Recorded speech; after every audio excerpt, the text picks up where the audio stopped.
我每6至7年咧就會有一個掉翻落去嘅位，我唔知自己係咪有少少被虐狂，即係 M 底啦。如果我掉落去嘅時候，我係容許我自己繼續沉溺落去。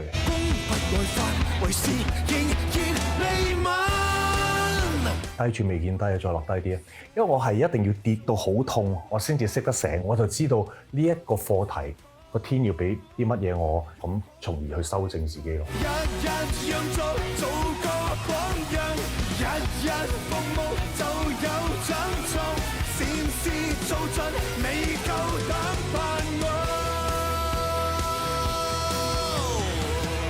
寫歌嘅動機對於我嚟講，即係除非公司嗰一段時候話你一定要寫幾首歌俾人，咁我先至會係用一個好做嘢嘅模式，可能一打開部電腦，開咗個多出嚟，就已經知道係有個幾套鼓，咁好快就流水式咁樣做。咁但係如果係處於可能我想做一啲好我自己好中意嘅音樂，好想真係用個心去表達嘅嘢嘅時候，我個動機唔係去寫歌咯，而係去探一個舊朋友。我有寫歌呢個能力，其實唔係來自自己嘅，係上面俾我嘅。所以我只不過係一個渠道，透過佢，我係一個容器啦。咁之後我寫到首歌去傳播一啲信息出去咯。咁所以我而家會當佢係朋友。喂，最近有啲咩靈感可以俾我？咁我彈嘅時候其實就係連結緊。咁個心要係，我唔係要攞嘢咯，而係我想感受你俾啲咩我咁嘅感覺。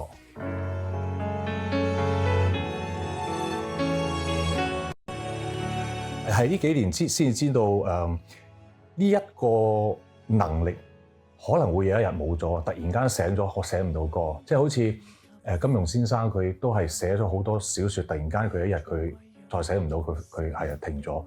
咁所以我呢幾年都覺得要珍惜時間，珍惜我擁有呢樣能力，趁我仲寫到歌嘅時候寫多啲歌咯。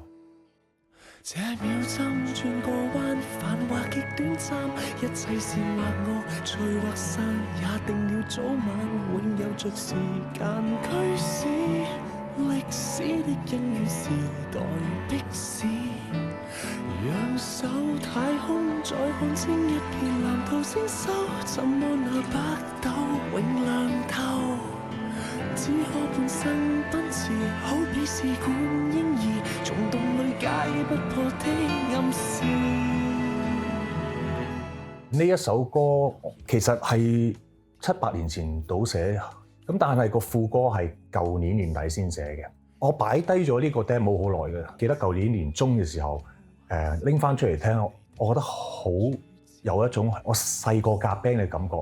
我想去翻一啲唔使點用腦，好似細個入 band 房就好去嘅感覺。咁之後交到去林若寧先生手上，好多我同佢嘅合作都冇特別俾指引佢，佢都係會俾一份詞我。反而我係得到份詞嘅時候，我好似塊鏡咁睇翻自己。咦，我見到好多我自己裏邊通唔到嘅盲點。咦，我透過嗰份詞，我係再唱埋嘅時候，好似我療愈翻我自己嘅，好多時候都係咁。一邊有聲煽風點火作反，一邊有聲要乖乖的上班，早已經太多讓吧。要好心地見乞丐就要幫，幫得都會幫，自願跪下被愛心勒索。雖然首歌叫大個要做個好人，咁但係好人嘅定義係咩咧？即係成長過程，啲大人一定要同我哋講，你大個要做個好孩子，循規蹈矩，唔好行差踏錯，全部都係好統一啊！個個都一模一樣。咁係咪個個都要成為一個佢哋所謂嘅圓形嘅人咧？我想做正方形得唔得啊？我想做三角形得唔得啊？即係我覺得呢個世界唔同形狀嘅人，好健康地發展到先至係健全咯。